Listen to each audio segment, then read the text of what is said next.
Hello traders, welcome to my channel. ఇవాళ రోజు వచ్చి April 4th.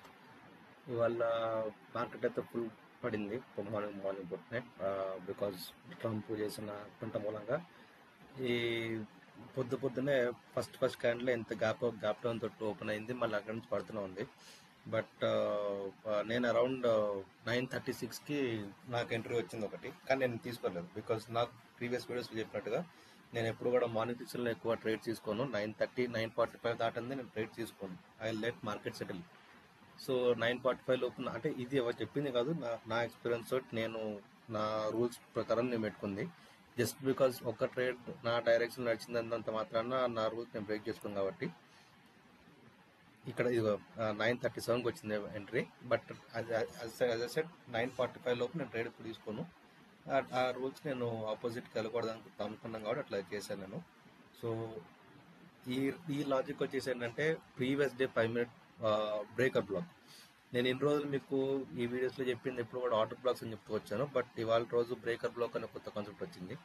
సో అదేంటంటే ఇవ్వండి, ఏప్రిల్ ఫస్ట్ రోజున ఈ లెవెల్ అనేది ఇంపార్టెంట్ అయింది. April 1st నుంచి మళ్ళీ అప్పటి నుంచి ఇప్పటికి టెస్ట్ కాలేదు, డైరెక్ట్ స్ట్రైట్ అవే ఇవాళ రోజు రీటెస్ట్ అయింది. రీటెస్ట్ అవడం కాకుండా బ్రేక్ అయింది, మళ్ళీ ఇక్కడ రీటెస్ట్ అయింది. సో ఇక్కడ నుంచి ఇలా బ్రేక్ అయింది, మార్క్ చేసి చూడండి, ఇక్కడ నుంచి ఇలా బ్రేక్ అయింది, మళ్ళీ ఇక్కడ నుంచి మళ్ళీ రీటెస్ట్ అయింది ఇట్లా. సో ఈ మూమెంట్లోనే నాకు ఒక ఎంట్రీ దొరికింది. బట్ యాజ్ ఐ సెట్ 9:45 లోపు నేను ఎప్పుడు ట్రేడ్స్ అవాయిడ్ చేస్తాను చాలా మటుకు. మార్కెట్ కొంచెం టైం ఇచ్చి సెటిల్ చేయనిచ్చి కాస్త పెద్దలు ఉన్నారు లేదా కన్ఫర్మేషన్ తీసుకుని ఆ తర్వాత ట్రేడ్ తీసుకోవడం బెటర్ అని నా ఉద్దేశం. కరెక్ట్ అవ్వచ్చు, రాంగ్ అవ్వచ్చు, but it is my rule. So ఆ మూలంగా ఈ పెద్ద మూవ్ అనేది మిస్ అయిపోయింది. హవెవర్ నాకు నెక్స్ట్ ట్రేడ్ వచ్చేసి అరౌండ్ 2:31కి దొరికింది. 2:31కి కూడా ఇక్కడ నాకు ఎంటర్ దొరికిన తర్వాత అసలు కాస్ట్ దగ్గర ఎగ్జిట్ అయిపోవాల్సింది నేను. బట్ కాస్ట్ దగ్గర ఎగ్జిట్ అవ్వలేకపోయా, ఏదో టెక్నికల్ గ్లిచ్ వచ్చింది దాన్ని. సో అందుకని నా స్టాప్ లాస్ హిట్ అయిపోయింది. అదర్వైజ్ కొంచెం నా డైరెక్షన్లో నా ఎప్పుడు డిఫెన్సివ్ ట్రేడర్ కాబట్టి కొంచెం నా డైరెక్షన్లో పోగానే నేను నా స్టాప్ లాస్ తీసుకెళ్ళిపోయి ట్రైల్ చేస్తా. కానీ ఇవాళ రోజు ఎందుకో మరి నెట్ ఇష్యూ మూలంగానో లేక నా టెక్నికల్ ఇష్యూ వచ్చిందో అది తెలియదు. సో అందుకని నాకు ట్రైలింగ్ స్టాప్ లాస్ అనేది హిట్ అయిపోయింది. బాగా హిట్ అయిందని కాదు, ట్రైలింగ్ స్టాప్ లాస్ హిట్ అయింది, నా మెయిన్ స్టాప్ లాస్ హిట్ అయింది, నా మెయిన్ స్టాప్ లాస్ కన్నా కిందికి పడింది. బట్ తిరిగి మళ్ళీ నా డైరెక్షన్లో పోయింది. సో ఇక్కడ నన్ను అంటే బేసికల్లీ ఇవాళ నేను లిక్విడిటీ అయ్యా. నేను ఎప్పుడైతే లిక్విడిటీ అన్న మాటలు చెప్తున్నానో ఇవాళ రోజు నేనే లిక్విడిటీ అయ్యా. పెద్దవాళ్ళకి నా దగ్గర నుంచి డబ్బులు తీసుకున్నారు, నా డైరెక్షన్లో పోయారు. But it's okay, a technical issue అది అవుతూ ఉంటాయి, అది మన చేతులు ఉండవు. సో ఇవాళ రోజున నా పిఎన్ఎల్ చూపిస్తాను మీకు.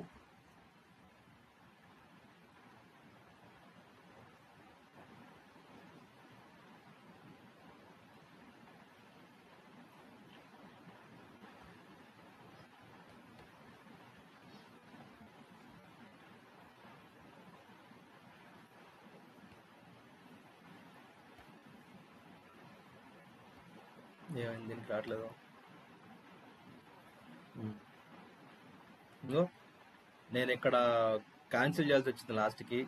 ఇది ఈ క్యాన్సిల్ అనేది ఏదైతే ఉందో, ఈ క్యాన్సిల్ ఫెయిల్ అవుతుందో ఇది నా స్టాప్ లాస్ పెట్టుకున్నా కూడా డైరెక్షన్ నా స్టాప్ లాస్ పెట్టుకున్న దాంట్లో డైరెక్షన్లోనే మార్కెట్ పోయింది. అయినా కానీ ఎందుకో మరి ఈ టార్గెట్ హిట్ అవ్వలేదు, ఈ స్టాప్ లాస్ హిట్ అవ్వలేదు. సో మాన్యువల్గా నేను మళ్ళీ ఉనకు వచ్చి క్యాన్సిల్ చేసి చేయాల్సి వచ్చింది. ఈ లోపు నాకు జరగాల్సిన నష్టం జరిగిపోయింది. బట్ ఇట్స్ ఫైన్, చిన్న అమౌంటే, పెద్ద అమౌంట్ ఏం కాదు. ఇవాళ రోజున మనకు వచ్చి -348 లాస్. బేసికలీ జీరో లాస్ ఉండాల్సింది కాస్త -348 అయింది. బట్ ఇట్స్ ఓకే, రేపటి రోజు మనం కవర్ చేసుకుందాం. సో అంతవరకు మీరు ఏమంటారంటే కాస్త ఈ మార్కెట్ స్ట్రక్చర్స్ మీద నేను ప్రీవియస్ వీడియోస్ డిఫరెంట్గా ఈ లిక్విడిటీ మీద వర్కౌట్ చేసుకోండి. కొంచెం ఈ మార్కెట్ స్ట్రక్చర్ గురించి ట్రై చేసుకోండి. ఓవరాల్గా మల్టీ టైం ఫ్రేమ్ అనాలిసిస్ మీద వర్కౌట్ చేసుకోండి. ఈ సాటర్డే సండేనే చాలా ఇంపార్టెంట్ మన ట్రేడర్స్కి. మండే రోజు ఏం చేయాలనే దాని గురించి ప్లాన్ ఆఫ్ యాక్షన్ ఇప్పటి నుంచి స్టార్ట్ అవుతుంది. సో మీకు ఇవన్నీ ఐడియా ఉన్నాయంటే వెళ్ళని కూడా దాన్ని వర్కౌట్ చేసుకోండి. అదర్వైజ్ దీనికి ఒకసారి మీరు వాట్సాప్ చేస్తే కనుక నా ప్లాన్స్ అనేది చెప్తాను. చాలామంది తెలిసి ఉంటుంది, నా ఛార్జ్ వచ్చి అడ్వాన్స్ టు బేసిక్స్ ఇవి కావాలంటే అరౌండ్ 10,000 ఛార్జ్ చేస్తాను నేను. అడ్వాన్స్ టు బేసిక్స్ వచ్చి